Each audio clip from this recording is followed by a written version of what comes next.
Good morning everyone. Ito na naman po ang pakikibaka ni Nurse Totoy. Ayan, nagpre-prepare po tayo para sa ating shift on the job that I'm working with on my permanent job here in America. I am working as a bone marrow transplant nurse. Itutur ko po kayo kung ano po yung ginagawa ko sa BMT unit. So, late tayong nagising, napuyat. Kasi ang hirap bumangon kasi malamig. So, kailangan maligo para malabanan yung malamig. Tingin ako ng tingin sa orasan. Ang asawa ko dyan ang nagkakamera. Maraming salamat ulit sa pagsuporta. So, I'm working as a day shift. Mas magandang day shift.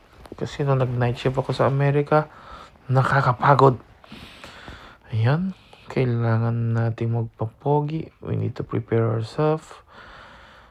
Nakuha ko pang magsuot ng earrings. My wife told me, I'm so lazy to wake up so early kanina. Kasi ang lamig. Yun. Putting my earrings on. Syempre, I don't need to forget my whitening cream. Yun. On the unit I'm working, we're not allowed to have a perfume that the sun is so high kasi masyadong intense ang pangamoy ng mga patients namin. So I put a cream on a lotion on my hair. Pinapahaba namin yan. Syempre, we need to thank the Lord again that He had given me a chance to wake up again and do my mission in this earth. Thank you, Lord, for blessing me. So I took my bag and I'm asking prayer, Lord, use my hands as a bridge of healing of my patient. Yan na yung may bag, may baonan na. Thank you, my wife, for taking a video. Lalabas din siya dyan kasi magsisimba siya. Nagsisimba siya every Friday morning. Ako naman, nagsisimba ako on a weekday kasi I'm working weekend plus duty. Ayan, buksan na natin si Job. Ang aking red car. Ayun ang aking misis sa kanyang white car. Ayan, I'm so proud of my wife. Marunong na siyang mag-drive. Okay, it's too cold. It's 40 degrees outside. So, kailangan natin iyon muna yata yung iyon ko dito yung aking heater kasi sobrang lamig. So, yun. Kagandahan sa mga kotse dito, meron silang heated seat. Yun. Para medyo mainit-init yung iyong bottom. So, I'm very proud of my wife. She knows how to drive already. She gained her confidence. But now, ayun, pupunta ng magsisimba, magsha-shopping. Yan ang pinakadelikado. Alam niya na mag-drive papuntang outlet. Ayun o, tingnan mo, hindi naghihintay. Iyon. Susunod na rin ako. Now, susundan ko si Angeline because she would attend a mass in St. Francis. She's doing a mass. She's doing a night shift, so she would do a mass early morning. And I'm doing the mass on weekdays. Iyon. Now, I will begin to do you on the job that had given me a chance to be a nurse again. After suffering anxiety, depression on my first job. See? Dito sa Amerika, you need to learn how to drive. You be independent here. Kaya I'm proud of my wife. Ayan, malakas ng loob niyan. So now I'm driving, going to my work on the biggest highway, Interstate I-75 and I-4. Ayan, nagpapatakbo na tayo ng mabilis dyan. I-time-lapse na natin. Mabilis na ang takbo niyan. Overtake. Ginawa kong Saudi na ang pagdadrive. Ayun. Kailangan nating magmadali. The hospital I'm working is inside the biggest university in Tampa. It is University of South Florida. So it's situated inside the university. And this university is so huge. Yun. Dito ako dumadaan every morning. I am thankful that I got the job here being a bone marrow transplant. What I do is treat patients with blood cancers and give them stem cell transplant. Bone marrow transplant here in hematology is not together in one unit like what I work in Saudi Arabia. It's a different unit, but my unit had 2 floors, 18 beds on the third floor and 18 beds on the fourth floor, and we are working together with the CAR-T unit. Around me is the University ground of University South Florida. Makikita nyo dito yung malalaking mga building. But here in America, all the hospitals are big, especially the parking lots. Nagmamadali na tayo dito kasi I'm running late.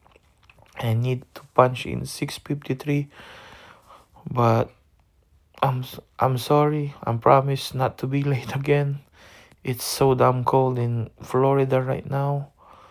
Yun, nagmamadali na tayo. Yun, makikita nyo dyan sa dulo yung hospital ko. My hospital is the #1 hospital in Florida for treating cancers. The name is Moffitt Cancer Center. And I'm proud of this hospital because this hospital accepted me again to be a part of their nursing team. I regain again my confidence here, and I thought I would never be a nurse again. I am thankful to all my boss, especially my unit in BMT. All the people are great and nice. No hassle. They welcome you with open arms, and I'm so appreciative of it. That's why every day at my work, I want them to be happy, and I'm giving my 101%. I thought I would never be a nurse again. So here in America, you need to work hard for every penny that you earn. But for me, I'm not thinking about the salary. I am thinking how I may help and be more compassionate to my patient. Yan. You could see the parking lot is so big. Napakalaki ng parking lot. Nag-aapura na tayo dyan kasi late na tayo. Yan yung parking lot. Makikita mo, parking lot pa lang yan. Yung building na yan, sa gitna niyan. In between this parking lot is my hospital. So I need to park. I'm hurrying. So on the ground there are electric car charging station. But for me, I need to park on the second floor so I would easily have an access on my BMT unit. BMT means bone marrow transplant unit. I'm hurrying. In this hospital, I'm so thankful for all the people that I've known. It's all smiles and help, especially all my colleagues. That's why I'm returning a favor and being appreciative of what they're doing. I'm proud of my team, especially my boss and all my teammates. Parking lot. I'm so late. Mahirap i-parking yung sasakyan ko kasi malaki. Tulad ko, malaki, pero cute. Ayun. Dito, you need to work hard and you need to learn how to be independent because there's no other mode of transportation. Not like in the Philippines. Here, every individual has a car. So you need to learn how to drive. Yun. Put it in a parking space that is safe. Yun. I'm hurrying. It would gonna be fast. Ngayon, itutur ko kayo sa aking unit. Dito, magpo-punch bago ka makapasok sa each floor. Yun. I'm hurrying.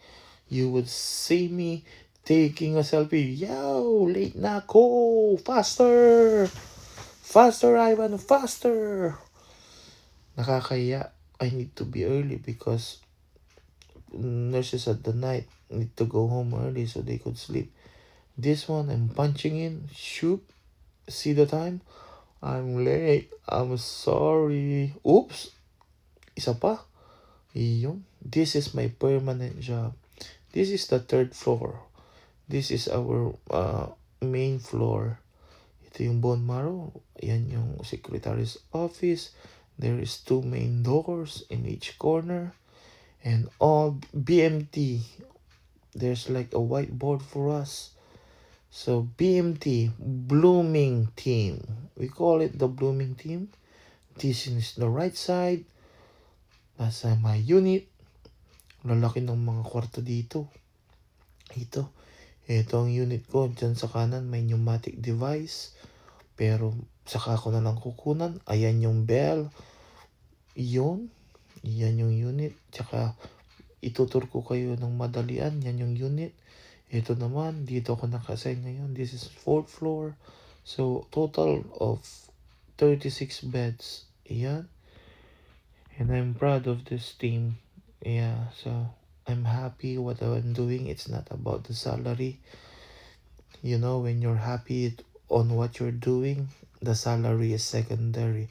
The fulfillment of being a compassionate nurse is what I'm achieving here. So I'm very proud of my team, especially to all my top leaders, my charge nurses, all my colleagues.